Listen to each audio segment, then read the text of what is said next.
Alright, so once again, I have to give a review on a movie that most people think's mediocre. But for some reason, this movie was designed for me to like, apparently, because I thoroughly enjoyed it. Not a perfect movie, but definitely some strong characters and some good action, enough story to keep me intact. And that movie is Dracula Untold. This isn't the Dracula story that you heard before. Why? Because I don't think this Dracula story's been told that well before. Character of Dracula been used very good before, but I don't think his origins have been really told that well before. Maybe I could be wrong. I need to go back and watch some of the classic Draculas again and maybe get that feel. I just didn't feel it until this. Even the book kind of starts off that Bram Stoker's Dracula. Don't know what that is. It's more of a Van Helsing story than a Dracula origins. He's already Dracula in that. Whew. Sorry, need breaths. Need to talk slower, so I don't need to do that. So, as I said another time, that's because this movie kind of makes me feel a bit like 300 Rise of an Empire and the Hercules with the Rock, both which I really liked and I think deserve more credit for what they did. They're kind of that spot where it's just like the fun action movie that takes itself seriously. That's the way I put it. Because 300 Rise of an Empire is like a fun action movie, but it takes itself seriously, so it can't be as fun as most people would like. But I like the fact that, no, they're doing this seriously. Same thing with Hercules. I mean, there are definitely some funny moments in Hercules, like at the beginning, but it's still just a fun action movie that takes itself seriously, and I love those kind of movies. So take what I say with a grain of salt if you don't like those kind of movies. But if you do, you will definitely like this one like I did. Let's start with some dislikes I had. And two of my biggest dislikes are both connected. One, this is one of those movies that starts and ends with narration for no reason. And it's not even narrated by the main character. It's not Dracula's narration, it's his son's narration. And if you're not going to have a narration throughout the movie, I don't really like you starting and ending with it. Hercules did the same thing, but they connected the narration into the plot because the kid was telling the narration to the people that we see in the beginning of the movie. So, yeah, the story actually takes place with narration at the beginning, which is working to the plot, where this is just like, no, just the kid's narrating it to who knows for who knows why, just for the movie's sake, and that just kind of takes me out of it. Another dislike I have is the son character. I just think he's kind of like a whiny kid. Apparently he played Rickon in Game of Thrones. I found that out after watching it. And, yeah, I'm glad that character is not shown a lot in Game of Thrones, because I was not impressed with this kid. Though, I mean, I guess he played the part he was supposed to, which is another thing. A lot of characters I think are underused, a lot utilized, like Dominic Cooper, who plays the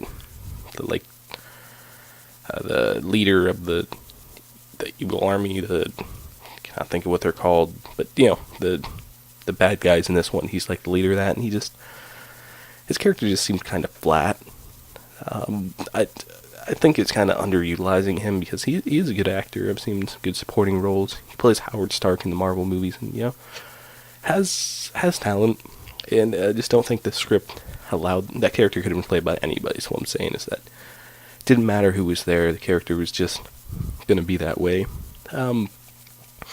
And another negative is with that narration starting, it took away from the way I was starting the movie. I think it was 90 minutes, which is good. It's good to have like a 90-minute movie, get things done quick. But if this would have been a bit longer, we could have explored more of Vlad the Impaler's part of the origin, because it picks up what he's already done being Vlad the Impaler, and we cover his impaledness during the beginning of the film. I think if we would have seen kind of a scene at the beginning, like maybe during his last run as the Impaler before he stopped, somewhere there, if we would have, like why he gave up being that, I think that would have been a nice scene. Or if they would have, showed him training there. That's how I was started. So that was probably my last negative. On the plus side, there's some really strong supporting cast as well. I think whoever plays the wife, I forget her name. I looked it up before doing this, and I already forgot it. I think she does a good job with the limited time she's allowed to show emotion really well.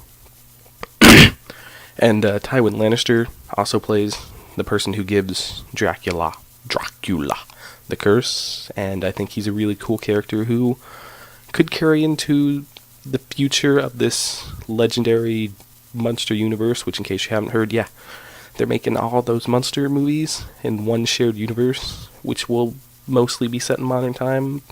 I say that because what was originally going to be the launch of this was the Mummy reboot, and that takes place in modern times, but they decided to work Dracula into that, which I think is a good choice. Why? Because, well, Tywin Lannister's character was really cool.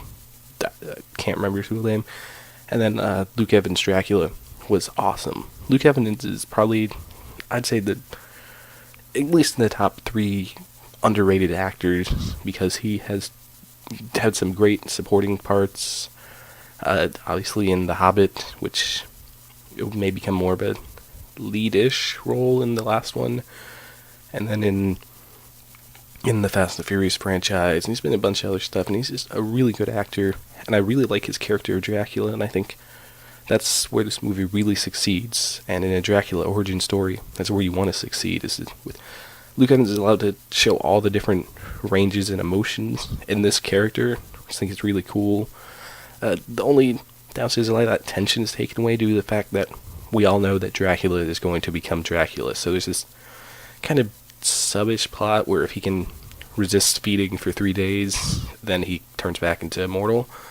Obviously, we know that's not going to happen. So those scenes where it allows him to, Luke Evans, to show his range as an actor in this character and what the character's struggling through, the audience doesn't get the same tension, because it's like, no, you're going to drink blood eventually.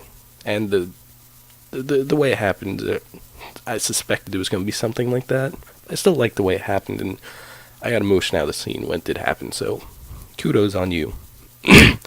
A bit of a spoiler here, so just skip like the next 30 seconds. At the end, it's revealed that they're in modern times. Like, it picks up modern times, and Dracula's still around, and we see a Tywin character kind of watching him. So I think that's another reason why I think it's going to take place in the modern thing, and I think that's really cool, and I hope they continue his character in the next movie and don't do an Edward Norton to him. That's all about that. The action, really cool. Gets a lot of like different ways to use the bats, which in the trailers I was like, it's kind of gimmicky, but it kind of makes sense the way he controls them, and we get kind of like a almost superhero origin to his powers. Like the first time he finds out that he can run and turn into bats, it's kind of like when Spider-Man realizes he has his powers, he just tests them out and gets like a smile on his face, realizing that, like, yeah, that's cool. But Dracula's not a superhero, but treating him like a superhero, I think, was a good move. And then there's other vampires that show up for reasons I'm not going to say to spoil it. And those vampires, they're just like the vampires you remember, the way they look, the way they put fear into people. I mean, it's only PG-13, so we couldn't get all the blood and gore, but I don't think this movie needed it, because we still got those things are demons, and the way it's all tied up in a bow at the end, also really nice. Overall, like I said, I really enjoyed this. I can see why people wouldn't, but I like it. I don't see how people can hate it. I've heard some real hate on this movie. I'm like, it's still a well-shot, good movie anyways. I mean, it's predictable in parts, and it does take itself seriously, but I don't see how you can hate it. I can see not liking it, but I can't see hating it, and I really liked it because of that. I have to give that along the same lines I gave Hercules and 300. I'm gonna give it a B. Really good. It might take that spot I'm saving in the 10th in my top 10 of the year for basically one of those 3 movies. Hope it does. I hope it makes money at the box office. It doesn't look like it is, but I hope it proves people wrong. What's your favorite movie with Dracula in it? Mine... Ooh. I should have thought that before I asked it. I can't think of mine right now. For now, it's going to be Dracula Untold, but I'm sure I've seen a better one with Dracula in it, because Dracula has been in so many movies. So let me know what yours is down below. Please like, share, and subscribe as always, and thank you guys.